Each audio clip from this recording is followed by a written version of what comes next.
Hello and welcome to the Next 100 Days podcast. My name is Graham Arrowsmith. And my name's Kevin Appleby. So, Graham, 4 of us in one podcast. This is going to be good fun. It is. We've got 2 really quite impressive young, relatively new podcasters who are making waves, and they've got real talent.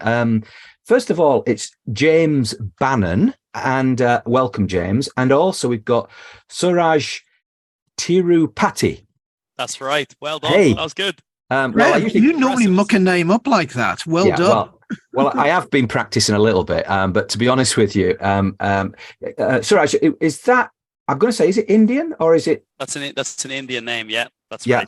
Indian name. South Indian name. Okay. Well, welcome. And I mean, you're both very, very bright because you both went to Imperial College London, which, tell us a bit more about that, James, because when you were there, what were you doing? Well, we were mostly messing around. I don't know what the other students were doing, but when you were in college, isn't it? Absolutely, you got that right. So actually, me and Suraj, we met back. How long is it now? 6-7 years. We met at boxing club. Yeah, 6.5. We met in second year in boxing club, and it was one of those just moments where you approach someone, you hit it off, and the rest is history. We've had our ups and downs, but we've been boys throughout the years. And he was the first person I thought of when I thought about starting a podcast. Right? I'll give you a little bit of background. So I bought a place in January of last year, and this place had no furniture, had absolutely nothing. You need to picture a big empty room with a mattress in the middle of the floor, and I'm just lying there. And I've come back from a hard day's work in the office, and I'm thinking, like, I need to relax somehow, just put on a podcast, listen for 2 hours, and you start to think, like, why am I just listening? I could be a creator here. I could actually make something, put it out to the world. I call up my main man, Suraj, right here, and the podcast is born just like that. And and Suraj, what's the podcast called? Startup Blueprint. So my side of that story is it was like 3 a.m. James used to work in banking, so he would always be coming home at like 2:30 a.m. And I was, I think at the time, working from home. I am now, but there was a time period in between where I wasn't. But I was working from home, so I usually slept at like some ridiculous time anyway. So he messages me, he says, want to start a podcast? And I'm like, man, who the hell's going to want to listen to us talking shit? Like, who's going to want to listen to that? And he's just like, hey, we're not going to start a podcast about something random. And he kind of, the idea is, it was his idea. He was sort of born. He was like, let's do something commercial. Let's have a niche and double down and focus on that.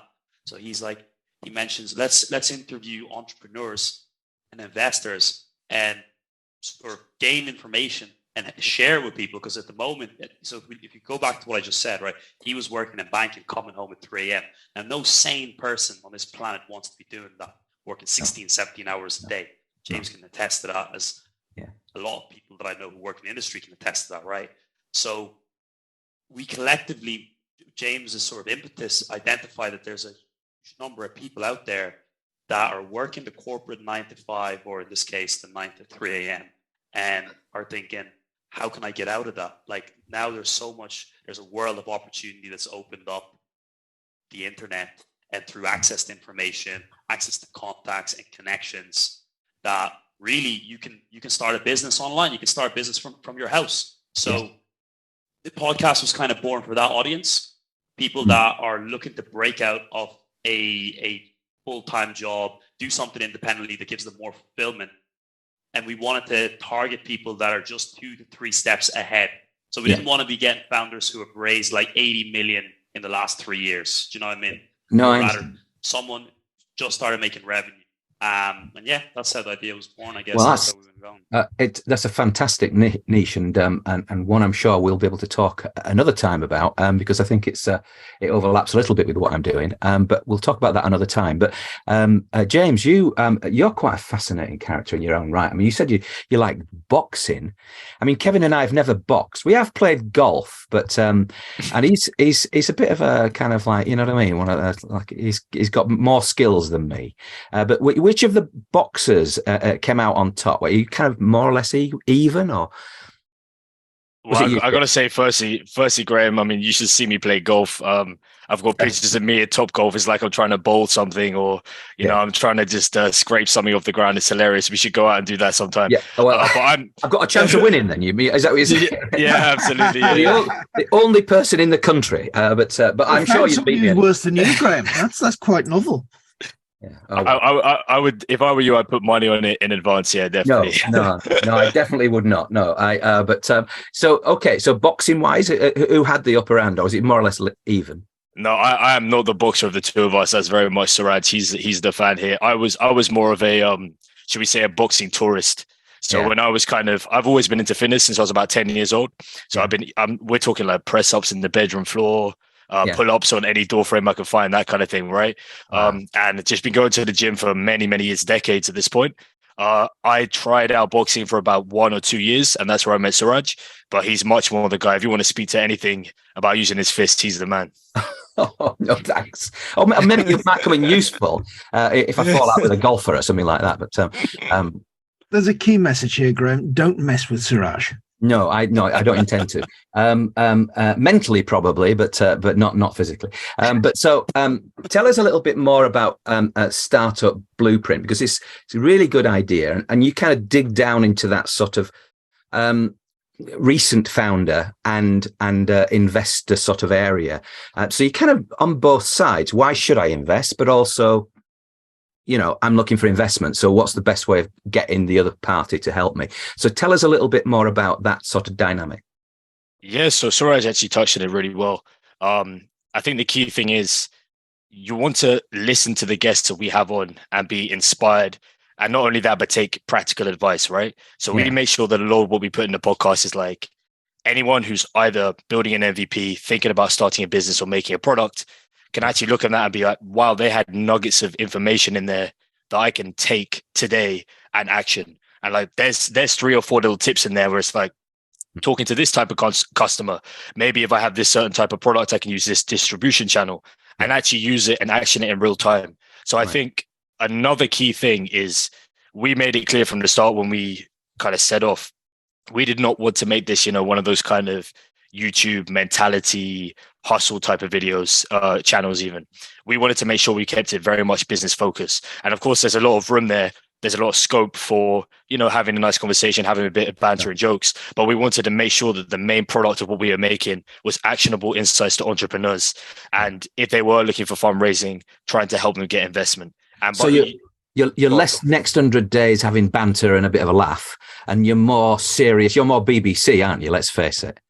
I wouldn't call us that bland. I'd leave that to the viewers to say that, but that's not for me to say. No, sorry, that was a bit of a dig. Sorry, I love it. I love it. Yeah, we don't get challenged enough, so I welcome it fully. Now, anyone who listens to the podcast will know we joke around a lot, but I think it's just really important that people come away from it with something, right? And what I found as well, you actually raised a really good point, because I obviously listen to a lot of podcasts myself. I'm a big podcast fan. That's where I got the idea, and I think it comes to a point with your favorite podcasters, you could listen to anything they had to say. Like I'll tune into my favorite podcaster. They could be talking about, painting the walls or mowing the lawn. And I tune in because I find them entertaining as people. So I found it really important that me and Suraj come across with our own personalities and be entertaining as possible, because that's who we are in person as well. Like if you ever met us in person, which I hope we do down the line, you're going to see we're exactly the same in person. This is, and we just wanted to convey that over the mic and over the camera. All we can see is the top bit of you. I mean, you're probably wearing a skirt down below, aren't you, or something like that? I'm actually just in my pants right now, so I'm not going to stand up. Too much information. That, to be fair, is what working from home is all about. It is. Yeah. I'm not actually wearing a skirt. I actually prefer Ann Summers lingerie, by the way. So let's just get that one right. No, right absolutely. That's so. Please don't stand up. Please save us all. Just keep your ass on that seat. I don't want to burn your eyes. 3 of us are already wearing glasses. Our vision's just going to get worse. Yeah, well, you've definitely got an Irish tilt to you. Is that where you brought up in Ireland? I grew up in Ireland. Yeah, I moved there when I was 1. Right, crikey. So, what part of Ireland was it? In Dublin or? Yeah, so we, my parents, they're both doctors, so they initially moved to where was Kilkenny. Lovely when place. I was 1.5. Yeah, I remember very little, but super friendly place. Yeah, very. I think we still have family friends that live there, even though it's been about 25 years since we lived there. Yeah. Then we moved to County Kerry till I was about 3.5, a place called Tralee, just down by the south west coast. Mhm. And then when I was 3.5, moved to Dublin and lived there till I was 12. So that's where the bulk of my accent sort of comes from. Yeah. And then moved to Belfast. So lived all around the country, to be honest. Oh, right. Oh, well, you've done the full Irish experience then. So I'm impressed, because the Belfast accent's a lot more gritty, isn't it? And it's a lot more northern. They're almost like honorary Yorkshiremen, really, I suppose, but a bit more gritty. See, to be honest, Graham, it depends who you speak to, because like sometimes you'll speak to someone from Belfast with almost like a posh Belfast accent, and then you'll probably speak to my mates from the city centre, and you're like, "What the hell is this guy? Is he going to stab me, or what's going on here?" No, I know. think the same thing in Dublin as well. Like the north side's a lot rougher, and then the south side's very, very posh and very like well kept. Yeah. Going back to your podcast, one of the things that I'm really interested in is, what have you learned so far? Because you've done a number of podcasts already, but basically, what have you learned so far that you think, crikey, that's really important? Do you want to take this one, Suraj? It's a great question. I need to think about it, to be honest, because there's quite a lot. Like it's very guest dependent almost, right? Because everyone's got their own story. Yeah. I'd say one thing, an early theme that we saw with the first kind of batch of people that we reached out to, which were primarily in our network, is they were all proactive. Yeah. Like not a single one of them. It sounds very obvious to say, but it can get quite granular. So not a single one of them waited for life to come around to them. And that doesn't mean to say that, everyone works, corporate jobs for a bit, most of us do, is particularly if we've gone to university, we'll work in an office job before kind of settling and realizing what we want to do long term. Yeah. But they didn't just let life happen to them. A lot of these entrepreneurs, they kind of sat down and they were able to identify when it wasn't going their way. So they're working in a job that they're not happy in. It doesn't align with their long-term goals. And they were in a position to actually make a change. And they were proactive about it. And by proactive, I mean, not only just kind of sitting down, coming up with a business idea and trying to realize it into the world, but they were active on social medias. They were reaching out to people in their network. And we had a woman on very early doors. I don't know if you remember Claudine Suraj, who said she had to find a CFO or a CTO even, and she had no technological experience. So she just went out into the world and just asked around, and it ended up being like a friend of a friend who warm introed her and this and that, right? And that's a very common theme we hear with entrepreneurs all the time, which is that nothing comes to you for free. Nothing comes to you sitting down. You have to get your word out there. And I think personally, I know me and Suraj are quite extroverted naturally, but I think for a lot of people, it is a big hurdle to just try and get your word out there and kind of start reaching out to people, particularly if you're that kind of ilk of entrepreneur who's very much a developer, a technologist first, and actually trying to overcome that barrier and reach out to people. It's a really good point. The idea of actually getting out there and it's funny, isn't it? Because somebody got in touch with me last night, and I'm doing something at the moment in that kind of general alternative investment space, and basically, a person came to me and asked a question, which you may have been aware of, Kevin, but basically asked a question about a previous guest who'd been offering a particular financial opportunity. Now, I spoke to them offline, and it strikes me that they're going to be very helpful to me. It's almost that sometimes if you've got that, I don't know, I just think if you've got that energy and you've got your awareness of it, you find these things and you start making something out of something otherwise you would have just done it almost like matter of fact and moved it away. But now you see the opportunity that they're saying beyond what they're asking. And I think that's really important from an entrepreneur's point of view, that it's always there in your mind. You've kind of got half a dozen things that you want to want to achieve, and you've got people you're meeting all the time, and these things come to the surface when you do meet them. And I love that story, James. That's a really interesting story. I mean, you've done. Yeah, it's absolutely right. Because I found as well something that I tell a lot of people that I meet. I mean, even the example of Pat, right, who introduced me to you guys. It's like I will set up kind of random conversations with people about once a week. And they may not even be, in the tech vertical that I'm interested in or the industry that I'm particularly interested in. But I can see, all right, I've identified you as someone who could potentially be of value in 1 year, in even 5 years down the line, and just spark up that conversation. And it's also why I'm a big proponent of going to events. So I go to like a number of events around London.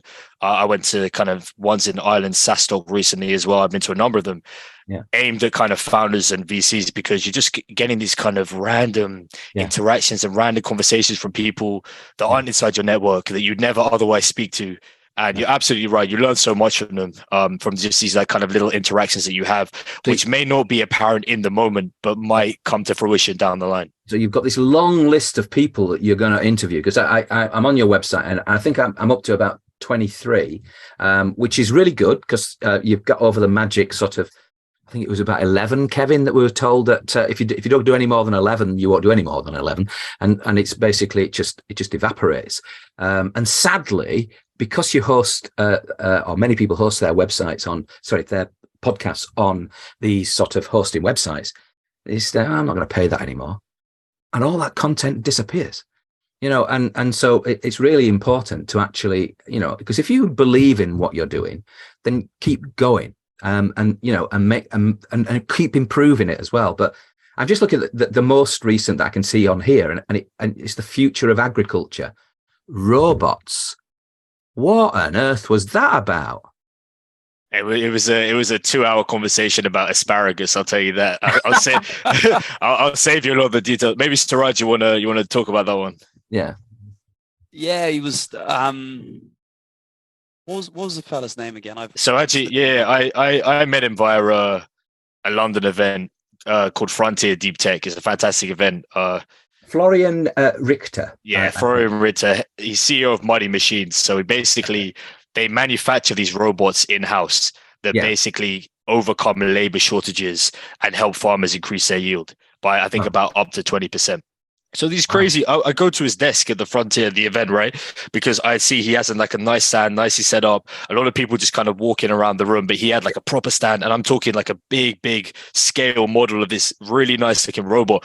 My background is like aeronautical kind of mechanical engineering. So I've always been drawn to that kind of stuff as a kid. So I just immediately go out to him, start asking him questions, and he starts getting very technical into the farming side of things. I can't lie. A lot of it went straight over my head, but I was like, here's a guy who has looked at the problems of tomorrow and is trying to solve them, right? I was speaking to a VC yesterday, actually, who kind of lamented the fact that a lot of climate tech solutions are being attacked from a software angle. And it's like, well, this is only kind of, a surface level plaster, if you will, over the real problem. And the real problems of tomorrow, we're talking future of energy, how we're going to store that energy, how we're going to make sustainable farming. That's solved by hard technology. That's solved by robotics. That's solved by improvements in materials, in batteries and all of this stuff, right? So I just found a founder who is really solving a big problem of the future in a really kind of tangible way, if that makes sense. I had to speak to him, because you don't see a lot of these around, purely because it's very hard to get venture funding for them, frankly. They're less glamorous. You can't just roll out a software product in a couple of weeks later, see the revenue coming in. A lot of these projects take years before you even see any kind of traction.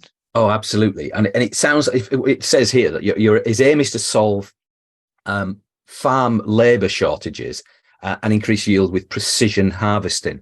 That's just an amazing benefit to the world, particularly when they're under. I mean, I after this podcast, I'm going for my 5-mile walk, and basically I go through a farm. I usually speak to the farmer on the way through, and he's quite an educated man in his own right. I think he's a chemistry and degree holder, and he basically tells me about the strains that he's got as a farmer. And some of this stuff I'm sure would be like music to his ears, because he's technically minded, but also he has this big chunk of land that the world seems to, because a cow farts, the whole idea of this is we have to kill off all the cows. No. Solve it in a different way. I kind of like my meat, I mean, I might be a different generation, but stop messing with my beef.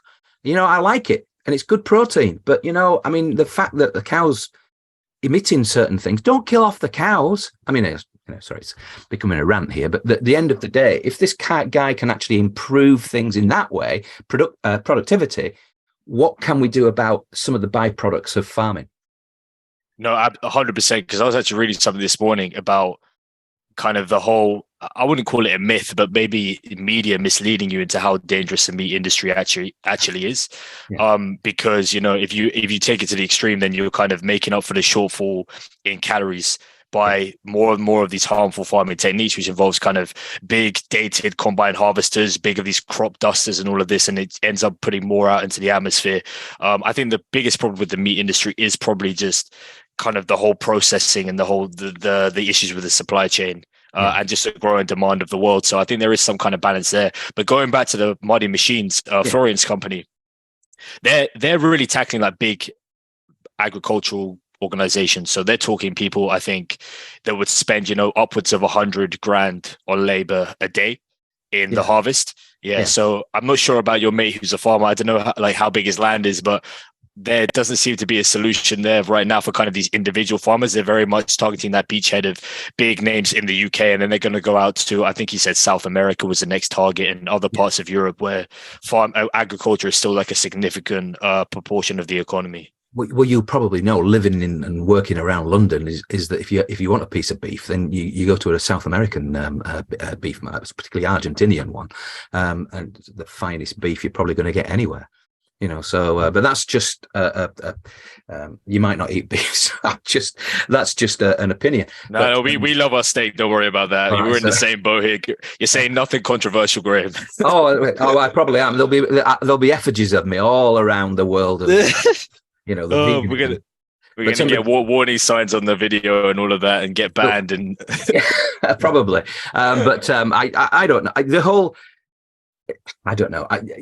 Part of being a podcast is being genuine and being true to yourself. Authentic, And if people don't like it, I don't want to listen to you. So, but I more or less what you were saying earlier, James, that they have to have that connection, and you'll listen. But you don't want to take that. You still have to squeeze in the insight. So Kevin and I have been doing this for getting on 7 years. Kevin, is it something like that? Yeah, it will be. Yeah, absolutely. But part of what our aim is to get from individual guests is some of the things that people can take away and action. The original idea was within the next 100 days, but it's often a little bit more, it's not always linked to that. It's just a nice name. So if you set up a guest, do you have like a list of questions, or do you just sort of, No, so we were actually discussing this just before we came on your show right now. Okay. So we do very, it might sound professional, but we do quite little preparation. We'll go on the individual's LinkedIn, sure, look at their company, have a look through the website, just have a flick through if there's any news articles. But this is 5-10 minute process. This so in depth then. I mean, this is comparative. You mean they do more research than we do? Yeah, it's about the same. I've got to say. Well, you knew our names, so that's enough for us. No. Well, we kind of did a little bit, and we joke about that. But you're right. You that's usually enough to get the conversation started. Because I think the thing is, Graham, it's like I gave James this analogy before we came on. It's like if you've got an extremely popular celebrity, I don't know. Let's just take Brad Pitt or George Clooney or somebody like that. You're an interviewer. Yeah. And someone says, you've got 25 minutes with this individual. Yeah. You're going to have about a million things you want to ask them. So every single thing they say, you're going to just acknowledge it and then move on to the next question. There's no room for exploration. There's no room to delve in to the juice of a topic, which is rarely exploited in the first 2 minutes of a conversation. It usually takes about 20 minutes of kind of going back and forth till you get that good stuff, right? So it's almost a good thing not doing too much preparation, I think, because you go in with the natural curiosity of finding out what they have to say. So they might say something, you're like, oh, that's really interesting. Tell us more about that. And because we haven't prepared too much, we're not afraid to go deeper onto one topic, because there's been instances where we bring somebody on, we speak for an hour about our opinions about random things that were brought up in the first 10 minutes. Sure. And we completely neglect talking about their business. But it still leads to an extremely insightful episode, because at the end of the day, we're not just there to talk about, the business is, or, how did you get product market fit, or how much money do you spend per month? What's your burn rate? We're also there to talk about the mentalities and the philosophies of the individuals behind the companies. Yes. And when you asked James about what have you learned from this experience. I'd say the thing that I've personally learned is that no two entrepreneurs are the same. Because initially, when I was about 19, 20, I had this mentality that an entrepreneur is going to be like this go-getter, never takes no for an answer, hard around the edges, can just bulldoze their way through different situations, almost the projection of what I wanted to become, right? That's what it was ultimately. And James and I have largely similar personalities. As he said, we're both extroverted, both very physically active, both like almost have taken an athlete's mentality to life. Like, if I need to train harder and be better than the next person and climb the ranks of success, right? But I've met so many people that don't think like that. They don't think like that whatsoever. Completely different demeanor, completely different personality disposition, but are still extremely successful.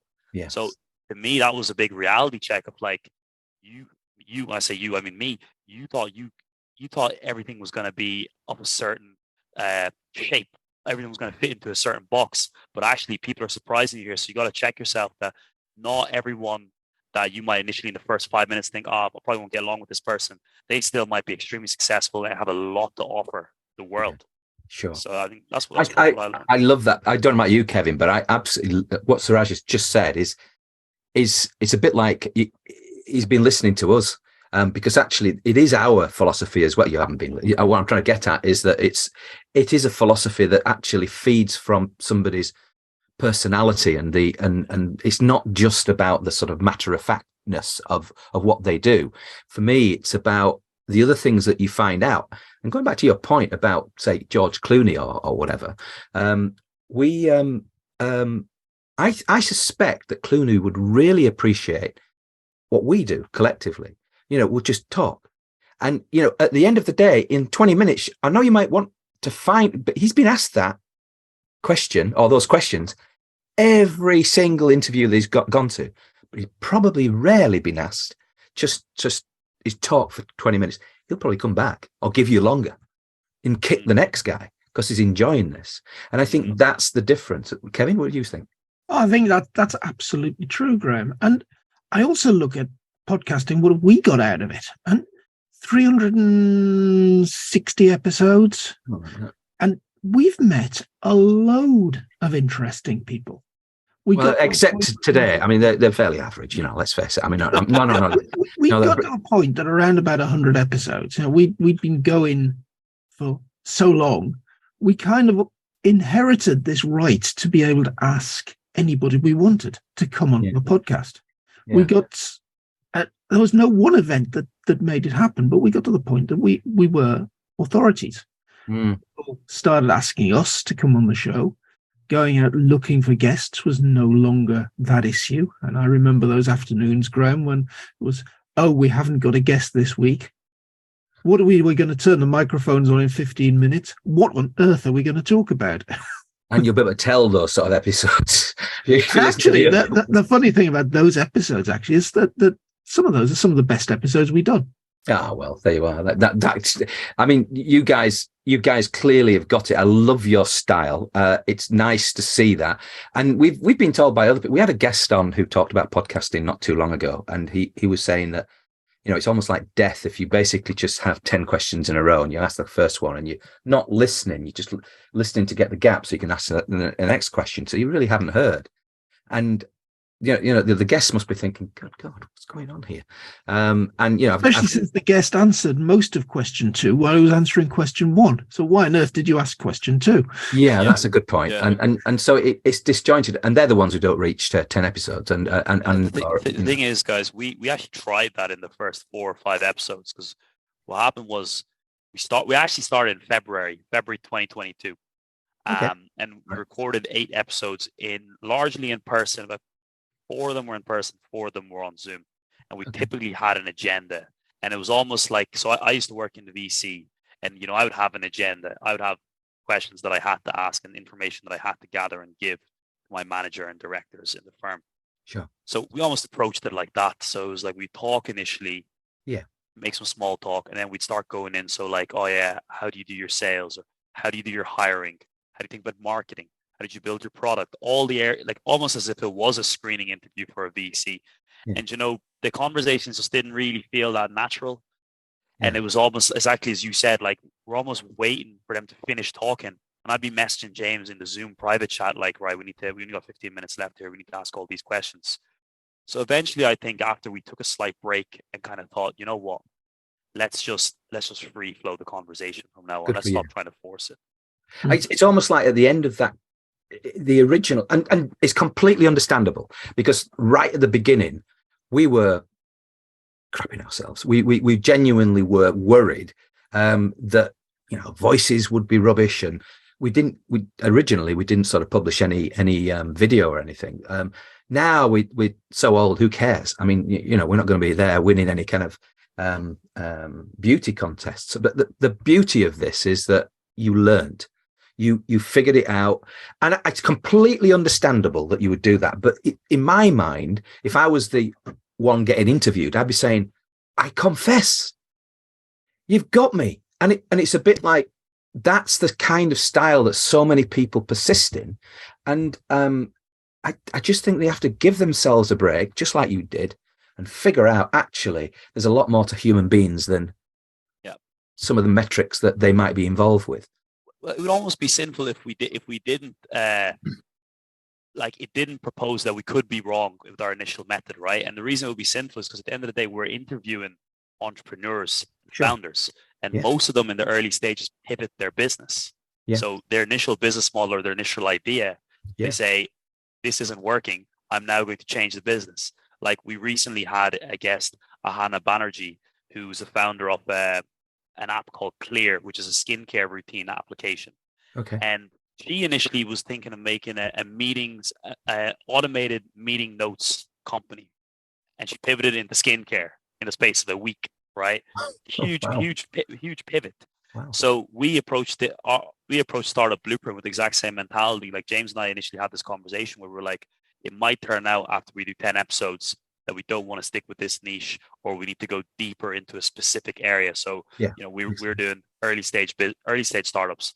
It might be early stage software startups that focus on machine learning.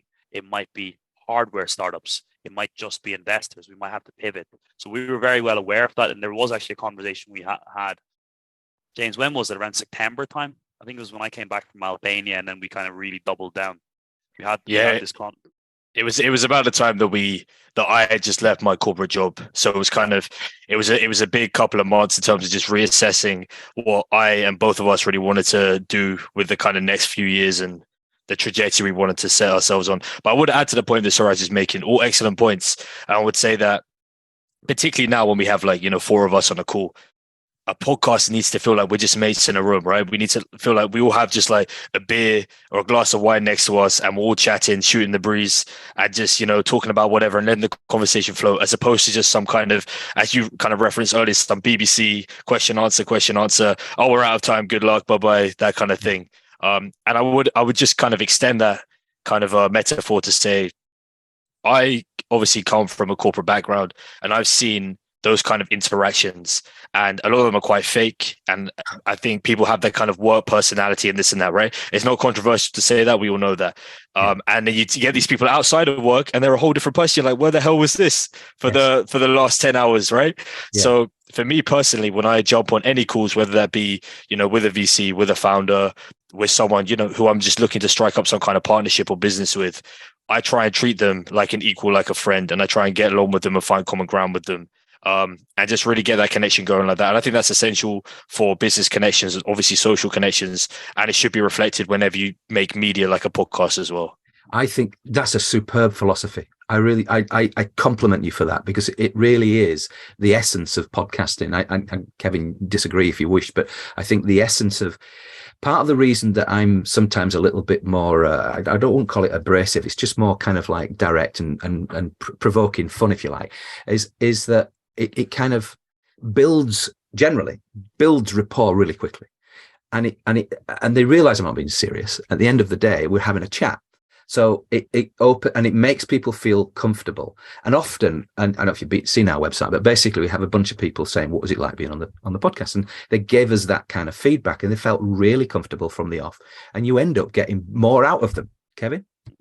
Yeah, absolutely. Yeah. And there's something really want to pick up on what you've just said, James.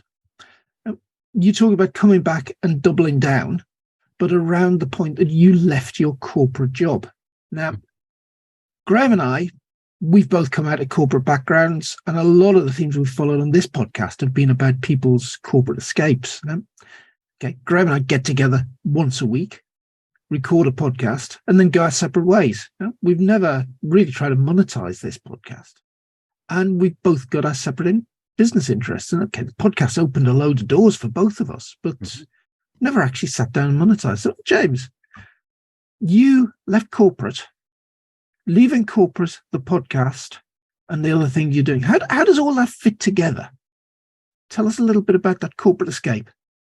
Yeah, it's an interesting question because the podcast, as I kind of alluded to earlier, very much started as a side project because me and Suraj, frankly, like, we know we're going to be founders in the future, and that's where we're going. And we work on a lot of ideas together.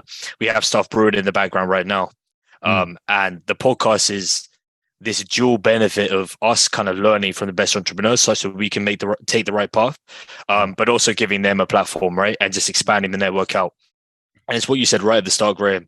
I'm a very, very strong believer in that kind of the more people you meet, the bigger you expand your network, you're going to come across all these kind of people that take you to where you want to be. Yeah. So I left the corporate world because, frankly, it was the complete 180 of my personality. And I just came to that realization. I was only in it for about 2 years. So the kind of situation was that first year, you're that fresh-faced graduate. You're very keen to impress. You do all the right things. And all four of us are hard workers here. So we know what that's like. And we'll get our head down and we'll get the job done. But you just become very disillusioned after it for a while. And you start to question, where are my priorities? Where do I want to be in life? I can see people that are kind of 2-3 years ahead of me of this career path, and look how joyless they are. And yes, they may be comfortably on six figures and they have all the money. Frankly, you could do whatever you want with that. You can travel the world at a whim. You can buy nice cars and this and that. But where's the joy in that if you don't have the time or the people to spend it with? And in M&A, in investment banking, where I was working, we're talking, 80-hour weeks is like a decent week. And sometimes if you're under like heavy deal flow, it can be up to 100 hours a week. So, you're getting back at 1, 2 a.m. and you start to, that does take its toll over time. And particularly as a fitness guy as well, it's like my training was suffering. My mental health was suffering. You start looking for little roots of escapism. I don't think we'll go fully into what those roots of escapism were, but you kind of find all these little ways to cope. And then you kind of look at yourself in the mirror and you're like, I need to make a change. You kind of put your foot down and you make it happen. But if you're going to go to the point about commercializing the podcast. So I think at the start, we did think we wanted to commercialize it, but over time we've realized like the ancillary benefits that we're getting off of this podcast that I just alluded to in terms of growing your network, meeting people, this is the most valuable thing. So a lot of what we do on the side now is, I help, some founders help raise, for example, like if they have a pitch deck and they want it looked over, I help them out. The guy you just referenced, Florian and Muddy Machines, he'll be raising a Series A in about April. So I'll be hopefully involved in that process as well. So any kind of founders on our network that are looking for like these little bits of help or advice or tips, or they're looking to make a connection, we make like a number of connections per week, just between different founders, or maybe a founder and a VC who's looking for investment. So we'll do all of these kind of ancillary services, if you like, within our network. And it just helps us grow as a name and someone that's recognized within the kind of London startup ecosystem in particular.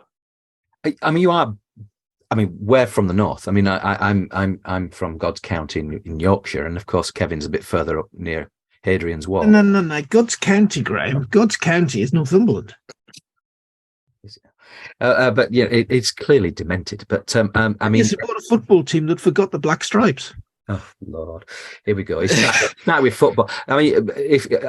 Suraj, you're sort of brought up in Ireland. Presumably, you like that game that's got a net on the end of a stick. I can't remember. Hurling. The only time I saw a hurl getting used was not on a hurling pitch. Let's just put it like that. So I'm not much of a hurler, to be honest. Well, you've talked about boxing and so forth. So presumably, hopefully you're boxing Chelsea fans with a bit of luck. I don't know about you, but we don't like Chelsea down there. So Chelsea Football Club. Yeah. Chelsea. Oh, yeah. I mean, Chelsea as a place is decent. But do you have an interest in football? You've already heard that Kevin likes that. If it's football, I'm going to take a coffee break right now. James, will do the talking. This is where Suraj leads the conversation right now. He could drop off. He could go and take a nap or something. This hasn't just happened on our podcast. It's happened consistently throughout our friendship, where if we have a third friend or we're out and the conversation turns to football, you'll just see my face go from right, go on. And I'll be like, "Hello, darkness, my old friend."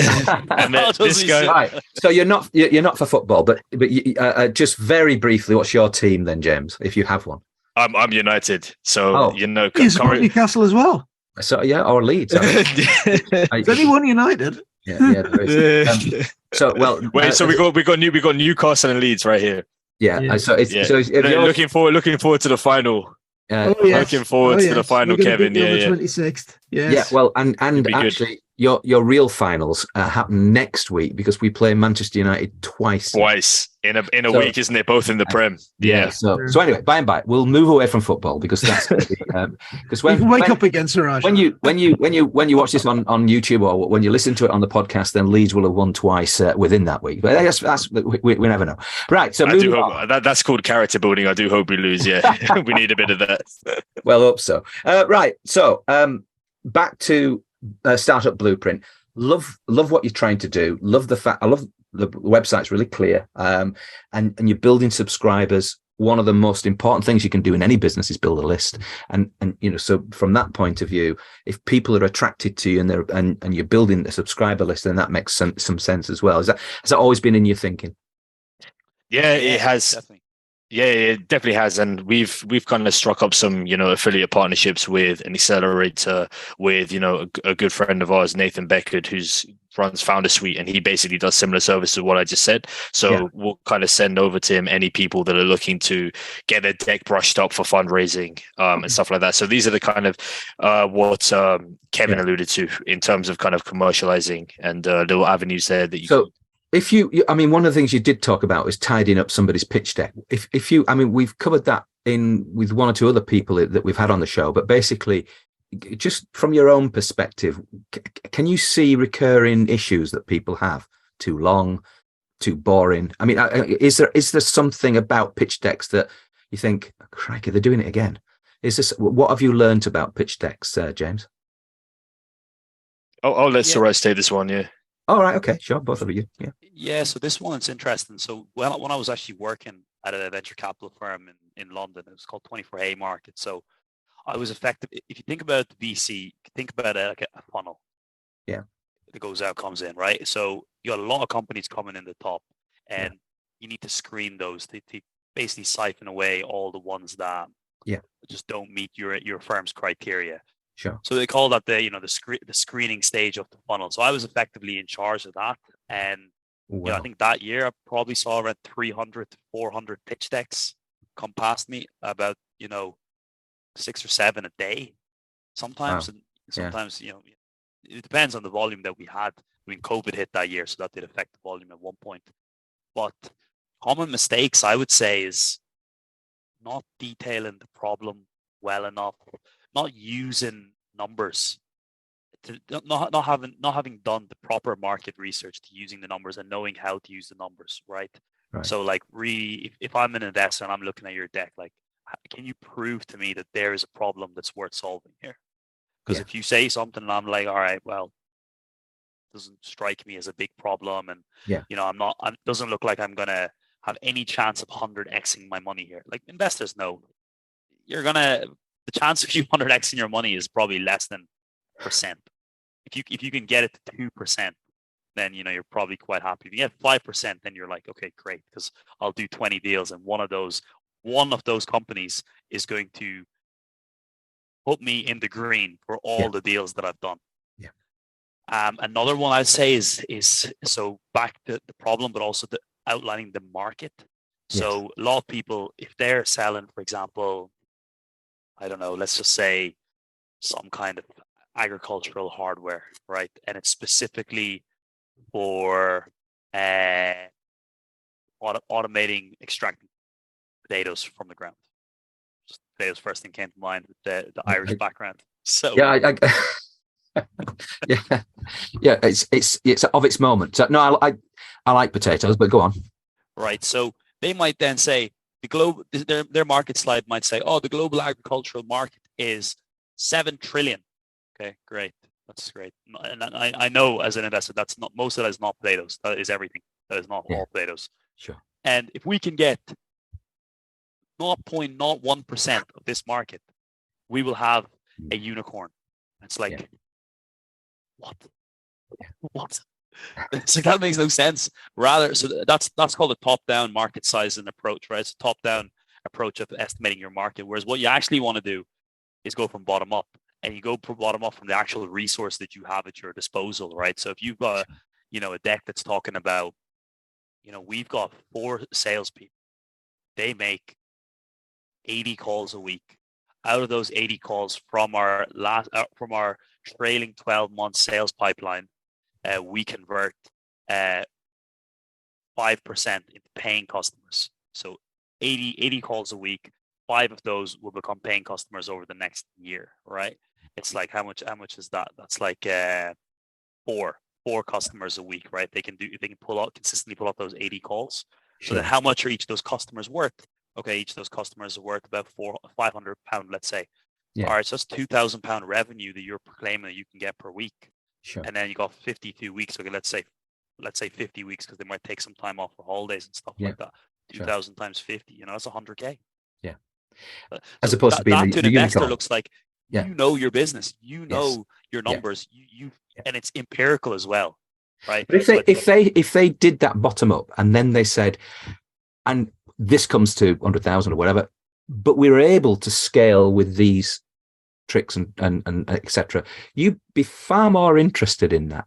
They've probably built a little bit more credibility with the honesty of the existing resources, but then there's a sort of an accelerator piece, which is possibly as a result of the investment, but also exactly the way in which they're leveraging that. And is that, I'm amazed that you've been through all these pitch decks. I mean, you must be one of the world's experts at this. Oh, I wouldn't say that now, because I think no. Is it James then? Is James a world expert then? Is it or is it? No.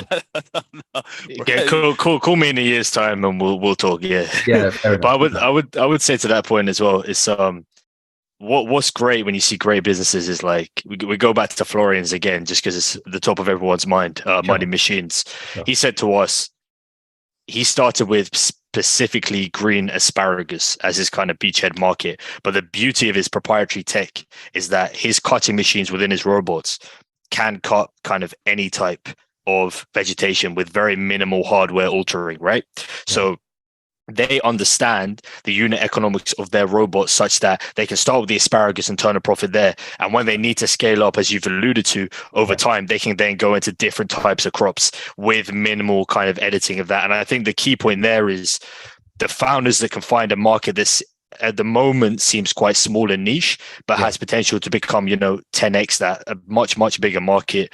Those are the ones that are going to win. And those are the ones that the investors really latch onto and think, all right, this could be a unicorn.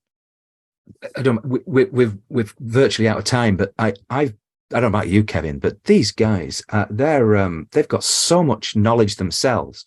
But I love the style that you're developing with other people. Says an awful lot about you, Kevin. Absolutely. And you know what? We might be running out of time here, but we've got another podcast booked next week with a different show, different audience. And I think it's going to be fascinating going into a lot more detail around startups, raising funds, pitch decks, and all of that good stuff. And I'm thoroughly looking forward to that.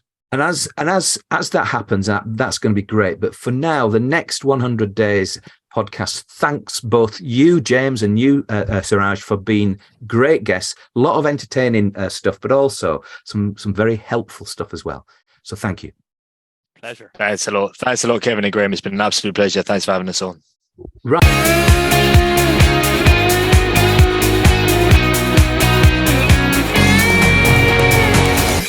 Well, Graham, it's always great to have a chat with some other podcasters, find out what they're doing and how their business model works, and really, why do they podcast? I think we learned a lot today. Yeah, we have. And in particular, I think the bit that I found really quite valuable was when Suraj was talking about pitch decks and so forth. They've both got experience. James and Suraj have got experience in that field, and they've actually written an ebook. They tell us that basically you'll be able to access that in the show notes. Now, what I would say is that their knowledge of the beauty of this is that they started the podcast, didn't they, with a particular format, and then they probably got to a place that said, we can do better here, we just need to pause. And when they came back, they were a lot more chilled, they were a lot more relaxed, they were a lot more willing to accept the fact that they don't need to research everybody to death, they don't need to interrogate people. It's very much a conversation, and if people enjoy their company, they'll enjoy the conversation that they're having. Absolutely. And I think that point about pivoting is very important. Yeah. You know, how many times have you pivoted what you've been doing, Graham? Oh, a few. How many times have I pivoted? A few. Yeah. Yes. How many ideas have we had that we've tried? Yeah, well, that's it. Haven't worked. Yeah. And we've never talked about the long story of meat professionals on the podcast, Graham. We ought to sometime, but yeah. Well, stop putting the knife in, Kevin. I mean, at the end of the day, that's not actually in the ground yet. So that's another story. But having said that, it's definitely not something that has manifested into what I wanted it to be at this stage. However, you are right. And there were some mistakes there I made, and all about learning, I guess. And we were trying to improve things, but then something happened around me that changed the direction of travel. That was more similar things. I mean, it's quite funny. I was actually running a workshop with our future CFO program in Grow CFO the other day, and one of the things we do in that workshop is say, if everything's working right for you, where would you be in 3 years' time? Yeah, and it suddenly occurred to me. 3 years ago, this would be about 26th of January. And I thought, 26th of January, 2020. Well, we hadn't yet had lockdown. I didn't know who this guy called Dan Wells was. No. I was doing things around an audience of finance leaders and doing things in a certain way. You don't know what's around the corner. And that be ready to pivot, be ready to adjust. And the power of connection is huge. Yes, absolutely. And we interviewed Dan, didn't we? And then then that relationship between you and him was forged. So the beauty is, it's almost like we don't need to talk about monetizing the next 100 days, because actually it of itself, it monetizes itself. Because basically, I've had people on the show who are clients of Fanny Fettle, my company, and but more than that, it's the knowledge that you get, and it's what James and Suraj were saying, that they're partly running the podcast to improve themselves as potential founder entrepreneurs. And I think that if they can avoid a few of the mistakes that other people make, then they're going to have a quicker route to success, hopefully for them, than otherwise. So, today, Kevin, I've been Graham Arrowsmith. I've been Kevin Appleby. Goodbye. Goodbye.